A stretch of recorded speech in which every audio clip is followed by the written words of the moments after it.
Hello everyone, good afternoon. তো দেখো উনানটা কেমন হয়েছে কমেন্ট করে জানিও। আর চলে আসলাম অনেক দিন পর ছেলের মিনি কিচেনে। তো দেখো আজকের মেনু হচ্ছে যে আলু পনির দিয়ে আলু দিয়ে দম বিরিয়ানি আর চিকেন রেজালা।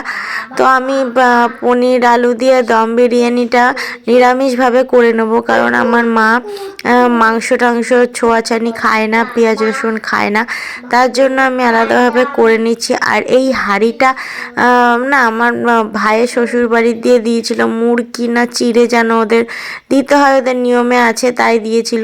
তো এই ছোট্ট হাঁড়িটা আমার কাজে লেগে গেছে। আর উনানটা এত সুন্দর না, আর এই সমস্ত করতে গিয়ে আমার ছোটোবেলাকার স্মৃতি মনে পড়ে যাচ্ছে। ছোটোবেলায় মা আমাকে ঠিক এরকম ছোট একটা উনান বানিয়ে দিয়েছিল, তার সাথে ছোট ছোট আমার রান্নাবাটি ছিল, মানে সিলভার স্টিলের বলতে পারো, মাটির না। তো সেইগুলোর থেকে আমার হাতে খড়ি। তো এখন মানে সেই দিনগুলো মনে পড়ে যাচ্ছে। আর প্রথম আমি যেই কাঠগুলো এনেছিলাম না, সেই কাঠগুলো জ্বলছিল না ভালো, কারণ ছোট উনান তো একটার বেশি দেওয়া যাচ্ছিল না, তাই বাবা আবার বাঁশ সেই চেরাই করে করে সরু করে দিয়েছিল। তো তারপরে দেখো ধাওয়া আগুন উঠছিল, দেখেছো কটা বেশি দেওয়া যাচ্ছে না যেহেতু ছোট। তো দেখো সেই বসেছি 3:30-র সময়, এখন হয়ে গেছে 7টা বাজে। আমার এখনও বিরিয়ানিটার প্রস্তুতি চলছে। তো বিরিয়ানিটি হয়ে গেলে এখন আমি করব গিয়ে চিকেন। তো যাই হোক, আমার মতো মানে এরকম খুচকাজ আকাজ কার কার ভালো লাগে কমেন্ট করে জানিও। আমার ছোটোর থেকে একটু রান্না বান্না ভীষণ ভালো লাগে। আমাদের না ছোটো থেকে কেউ হাতে ধরে কোনো দিন রান্না বান্না শেখায়নি। তো আমি ছোটোবেলা থেকেই বললাম না, ছোটোবেলায় মা এরকম করে দিয়েছিল রান্নাবাটি সব, সেখান থেকে আমার হাতে খড়ি। এখন নিত্য নতুন এক একটা ডিশ দেখে রান্না করে সবাইকে খাওয়াতে ভালোবাসি। আমার এটা রান্নাবান্না করা একটা ন্যাক বলতে পারো।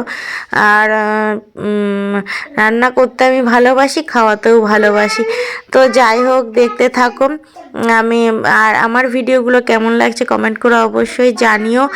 আর অবশ্যই সাবস্ক্রাইব করে দিও, পাশে থাকা বেল বাটনটা প্রেস করে দিও, যাতে আমার ছাড়া ভিডিওগুলো তোমাদের কাছে সবার আগে পৌঁছে যায়। আর যারা যারা চ্যানেল নতুন অবশ্যই সাবস্ক্রাইব করে দিও। আর যারা ফেসবুক থেকে দেখবে তাদের আর কি বলবো, ফলো করে দিও, কমেন্ট করো প্লিজ, কমেন্ট করো। আমি দেখছি ভিউজ হচ্ছে, বাট কমেন্ট খুব কমই আসছে। কিছু কিছু ভিডিওতে কমেন্ট আসছে ভালো, কিন্তু কিছু কিছু ভিডিওতে কমেন্টটা ভালো আসছে না। তো তোমাদের কমেন্টগুলো আমার বেশ ভালো লাগে, আমাকে উৎসাহিত করে। তো গাইস দেখো আমার কি অবস্থা, কালি চালিতে ভর্তি। আর এই জায়গাটার অবস্থা দেখো। এখন এইটা বসিয়েছি, সেই প্রথমটা বসিয়েছি, এখানে চিকেন করা হয়ে গেছে, এই যে করা হয়ে গেছে। এখন এতগুলো পাঁপড় ভাজতে হবে, বুঝতে পারছো? এই রাত্রে কি করব, এই দেখো এই যে। তো চলো পাঁপড়গুলো ভেজে নিলেই বাঁচা যায়। তো আমি ওইদিকে দেখছি দেরি হবে দেখে আমি নিচে গ্যাসে বসিয়ে দিয়ে এসেছি।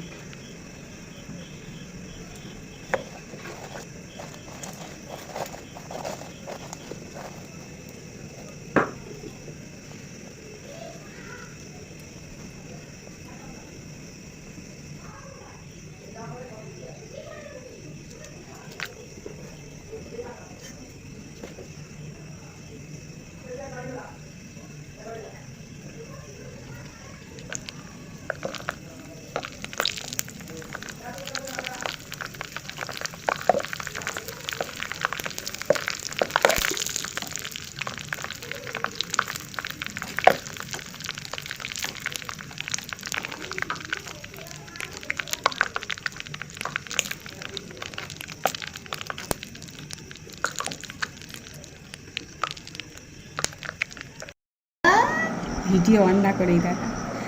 আমি এবারটা খাবো, সেটা খেয়ে বলো। Just wow. আর চিকেনটা স্পেশাল চিকেন, সিদ্ধ হয়েছে, সেটা খাতে খুব ভালোই লাগে, ভালো হয়েছে, একদম বালাই লাগে। তো গাইস এই খেয়ে দিয়ে এখন ফ্রেশ হয়ে একটু শান্তি পাচ্ছি। চলো টাটা, গুড নাইট।